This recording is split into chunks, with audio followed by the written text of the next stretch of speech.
प्रजासत्ताक दिनाची पहाट या भारत मातेला वंदन करून करते मी माझ्या भाषणाला सुरुवात.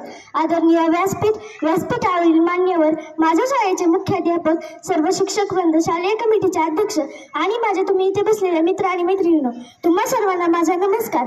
सर्वप्रथम तुम्हा सर्वांना 26 जानेवारी प्रजासत्ताक दिनाच्या खूप खूप शुभेच्छा. तसेच या भारत मातेसाठी कित्येक महापुरुष, महावीर, वीर माता यांनी आपले बलिदान दिले.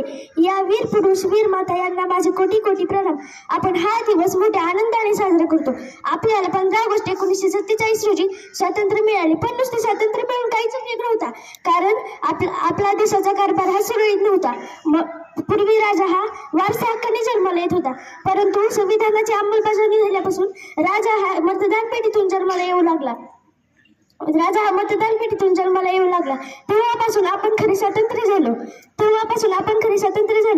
तेव्हापासून आपल्या भारतात विविधतेत एकता, समानता आणि बंधुता दिसून येते. डॉक्टर बाबासाहेब आंबेडकरांनी हे संविधान अभ्यासाने, हुशारीने, अभ्यासपूर्वक लिहिले. हे संविधान लिहिण्यासाठी समिती स्थापन करण्यात आली.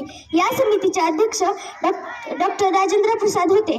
तसेच पंडित जवाहरलाल नेहरू, सरदार वल्लभभाई पटेल, कन्हैयालाल मुळशी आणि जे.बी. कृपलानी यांचा यात समावेश होता. हे संविधान लिहिण्यासाठी 2 वर्षे 11 महिने 18 दिवस लागले. या संविधानाचा आधार घेऊन प्रत्येक व्यक्ती आपल्या न्यायासाठी, हक्कासाठी लढू शकतो. आम्ही शाळेत रोज संविधान म्हणतो, पण त्याचा नुसता म्हणूनच काही उपयोग नाही. त्यातील जर अक्षर आत्मसात केले तर मला वाटते माझ्या देशात कुणाचाही हात भ्रष्टाचाराने रंगला जाणार नाही, गुन्हेगारी वाढणार नाही. हल्ली आपल्या देशात खूप लाज वाटण्यासारख्या गोष्टी होत आहेत. आपण पैशासाठी खूप खर्च करायला जातो. आपण पैशासाठी कोणत्याही थराला जातो. आजच्या काळात माझ्या भारत देशात स्त्रिया सुरक्षित नव्हत्या, परंतु संतोष देशमुख सारख्या कर्तव्यदक्ष सरपंचाची हत्या अतिशय निष्ठुरपणे भर दिवसा हत्या करण्यात आली. हे ज्वलंत उदाहरण पाहून म्हणावे लागेल की आताच्या काळात पुरुष सुद्धा सुरक्षित नाहीत. जेव्हा संविधानाचा आणि लोकशाहीचा योग्य वापर केला तर हे असले प्रकार घडणारच नाहीत. वेळ आपण मी इथेच थांबते. जाता एवढेच